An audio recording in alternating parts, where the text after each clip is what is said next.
Ayay ka diha. Pastilan dolor. Automatic mo ni nakadaglami diha. Kay sa barangay kampo na sa tamutisting anig papaka. Palaka. Wow, grabe ba? Unsa may naa diha? Pagkalami. Unsa man tuod nang imong tagkaon diha? Gulay.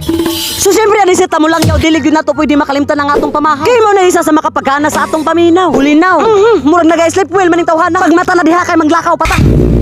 Pastilan papapdul. Ayay ka diha. So padulong to tagkampuan ng urasa. Kay nakaapil man ta sa mga dancer ni Madam Sheila. Bala. Wow, grabe sa iski mo dagpaburot no. Mura raman og nag-spray og humay nga naay abono. Magkuno. Unsa man ang orange murag karon pa man ko kita ana. So siyempre ang mga dancer makalaong nagyud na ligtas. Kay gipalitan naman ni Madam Sheila og orange nga bas. Hala, haya ba? Automatic na unsa pa yan sir? Hi, Mars.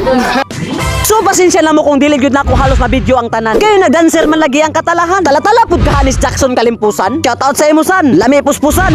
Murag ready to dance man mo anang urasa Mars. Ala siyempre kami pa ba. Naunsa naman ning tawhana. Murag magsilog pa nga hilaw-hilaw. Hilaw-hilaw pud ka Hanis Remilin Idya. Shout out sa imo Dya. Taga Cambodia. So siyempre sa kanang urasa murag nagsugod na gyud ag pagpangampanya. Kay sa paggawas pa lamang sa grupo ni Madam Sheila murag naninggit na sila. Mao nang ayaw na pagduha-duha. Diri na ta kay proven antested na. Basta kay Team Sebido uswag ta. So mao nang hulatin na lang mi sa sunod na mo nga destinasyon. Kay sa sunod barangay na pud ang among palipayon. Busa makalaong man sa talamang anik. Wow, grabe pa.